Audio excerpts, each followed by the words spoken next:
রাজধানী ঢাকার অদূরেই অবস্থিত সাভার পৌরসভার ৮ নং ওয়ার্ড তথা রাজাসন।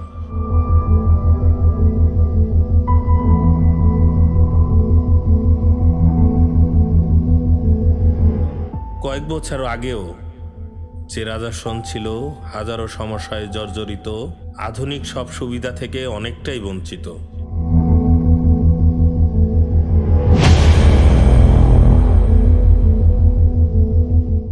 আর 10টা মফস্বল শহরের মতো সেই রাজাসন আজ বিভিন্ন সুযোগ সুবিধায় অন্যান্য উন্নত শহরের চেয়ে কোনো অংশে কম নয়।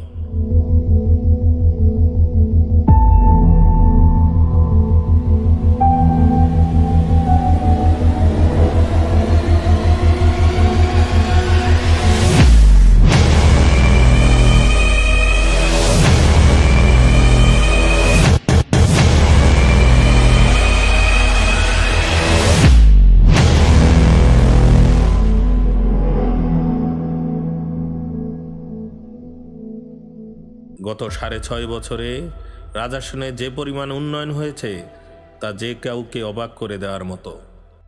আর এই উন্নয়নের রূপকার গত 6.5 বছর কাউন্সিলর হিসেবে দায়িত্বে থাকা হাজী মোহাম্মদ সেলিম মিয়া।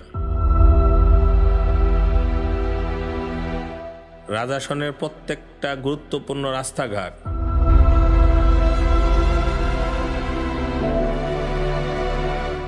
শিক্ষা প্রতিষ্ঠান, ব্যবসা প্রতিষ্ঠান, শিল্প প্রতিষ্ঠান, আবাসিক ভবনগুলো কাউন্সিলর হাজী মোহাম্মদ সেলিম মিয়ার উন্নয়নের সাক্ষী। রাজাসনের অধিবাসীরা এক বাক্যে স্বীকার করে যে রাজাসনের প্রতিটা নাগরিকের সুখে দুঃখে যে কোনো বিপদে আপদে তাদের পাশে গিয়ে দাঁড়ান হাজী মোহাম্মদ সেলিম মিয়া।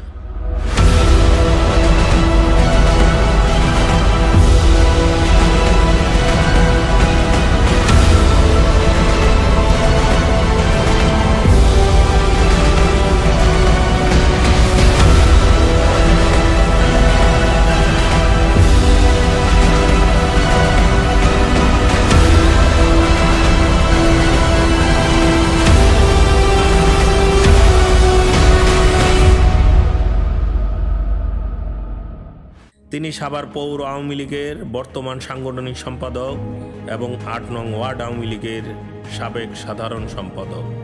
কাউন্সিলর হাজী মোহাম্মদ সেলিম মিয়ার দক্ষ নেতৃত্বে বদলে গেছে রাজাসনের অবকাঠামোগত দৃশ্য, বেড়ে গেছে ব্যবসা বাণিজ্যের গতি, উন্নত হয়েছে অধিবাসীদের জীবনযাত্রার মান।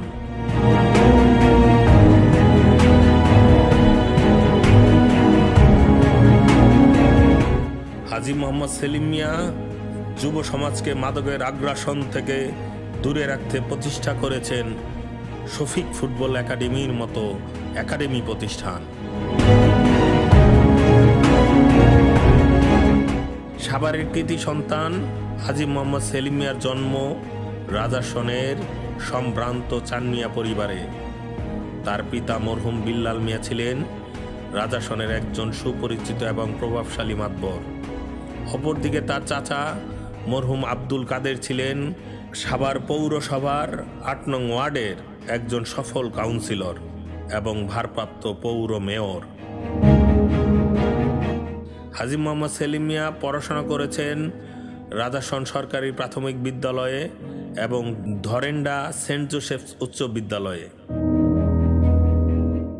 এমন এক সফল রাজনৈতিক এবং গুরুত্বপূর্ণ পরিবারের সন্তান হাজী মোহাম্মদ সেলিম মিয়ার দুচোখ ভরা স্বপ্ন রাজাসনকে উন্নতির সর্বোচ্চ শিখরে নিয়ে যাওয়া।